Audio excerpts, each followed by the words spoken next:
Rotary ni shirika la jumuiya ya kimataifa la huduma ambalo linajivunia kuwa na wanachama zaidi ya milioni 1.4. Kiasili wamezingatia masuala ya amani na maelewano na huduma kwa umma kupitia washirika wake ambao hujumuisha wafanyabiashara, wataalam wa masuala mbalimbali na watu wengine wa kada tofauti katika jamii. We do this through clubs. So it is headed by our international president. Then there are various zones, and in those zones there are districts. So we belong to District 9212, which covers Ethiopia, Eritrea, Kenya and South Sudan.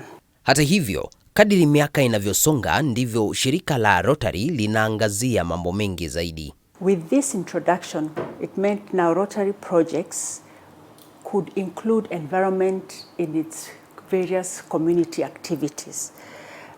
So now we are looking at clubs engaging in environmental projects, which, like we've said, cleaning water bodies, lots of planting trees, safeguarding the whole ecosystem. Mwaka wa 2020, shirika la Rotary hapa Kenya lilishirikiana na shirika linaloshughulikia mazingira la Umoja wa Mataifa UNEP kwa mradi wa majaribio wa uhifadhi wa mito kwa ajili ya maendeleo endelevu, yani Adopt a River for Sustainable Development. Mradi huo ni kama mbinu ya kuhifadhi chemichemi za maji. They bring in their resources and leadership, and we worked through our clubs. And with the clubs we go to the grassroots, to the communities, so that our impact can be well spread. Chimbuko la wazo lilikuwa kongamano la wawakilishi wa kimataifa lililofanyika jijini Nairobi mwaka 2018. At that 2018 meeting in Nairobi, Rotary and UNEP started a discussion on what we then called Adopt a River. This brought various clubs together from the 4 countries that I've mentioned, Eritrea, Ethiopia, Kenya and South Sudan. And the various clubs identified rivers or water bodies. So they adopted the rivers or water bodies around them and embarked on cleaning, ensuring that we are protecting and ensuring that it is sustainable. So some of these projects are around schools. So you clean it, not only as Rotarians, but you get the community around. In some of the projects, we got the communities around to not only clean, but see how do they reuse or what do they do with the waste, and how do we make the project sustainable so that once Rotary has moved out, how does this project continue? Mradi huu uliwashangaza wengi kutokana na jinsi ulivyokuwa na ufanisi. And it was a very successful project across 2 countries, Kenya and Ethiopia, with the results showing what the clubs, very few clubs had been able to do to clean up and to get communities around there to participate. Mwaka huu, mashirika ya Rotary na UNEP yameshirikiana katika kutekeleza mradi unaolenga maji safi kupitia jitihada zinazojikita katika ulinzi wa mazingira. Mpango huo umefuatia changamoto zinazoshuhudiwa kama uchafuzi na uharibifu wa mazingira. Mafanikio ya mradi wa Adopt a River yameibua msukumo huo.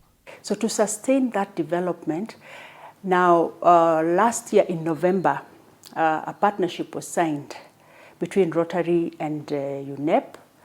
And what it means now is that this project, which was previously called Adopt a River, is going beyond the river. We are trying to see the whole ecosystem, fresh water, and we are now going to look at also the communities. Kama Rotary, asilimia kubwa ya kampuni sasa zinaangazia uhifadhi wa mazingira kupitia mpango wa Environmental Social Governance, ESG, ambao ni orodha ya masharti yanayopaswa kufuatwa na kampuni kujumuisha uwekezaji katika sekta ya mazingira. Before the environment became a key area of focus, some of the earlier focus areas were around health, water and sanitation, maternal and child health, economic empowerment, education and literacy.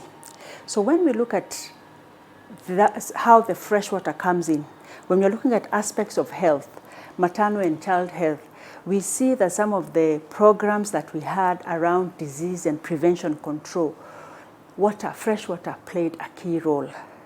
So we will be using our 7th area of focus to support the other aspects, the other areas of focus. Katika kipindi hiki cha mabadiliko ya hali ya hewa kinachoendelea na wito wa kimataifa wa kuchukua hatua kupunguza athari zake, Daktari Christopher Whittle ambaye ni mhasibu katika eneo hili anabashiri kuwa katika siku za usoni kutakuwepo na sheria ulimwenguni ambazo zitalazimisha kampuni kueleza inachofanya kuhusu uhifadhi wa mazingira.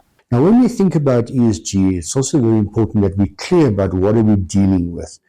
ESG is more than just sustainability. It's more about going green. It's more than just doing the right thing, having a good footprint as far as carbon is concerned. Really, ESG really deals much more with metrics, reporting, very clear requirements in terms of disclosure. Changamoto sasa ni kwa watu binafsi na kampuni vile kuchukulia uhifadhi wa mazingira kama shughuli ya kujitolea kufanya badala ya wajibu wa sheria ambao unahitaji kutekelezwa. But it's more than just climate change. We need to think about the circular economy. In other words, we can't continue the process of extracting from the ground, manufacturing something, using it, and at the end of its life simply filling a landfill. But how do we start thinking differently about what we use? Can we recycle, reuse, refuse even, remanufacture, and so forth? We also need to change the way we think, the way that we understand that an organization is integrated into society and the economy, it's part of the environment, is affected by, and it affects all of those. David Kagina, Sauti ya Mazingira.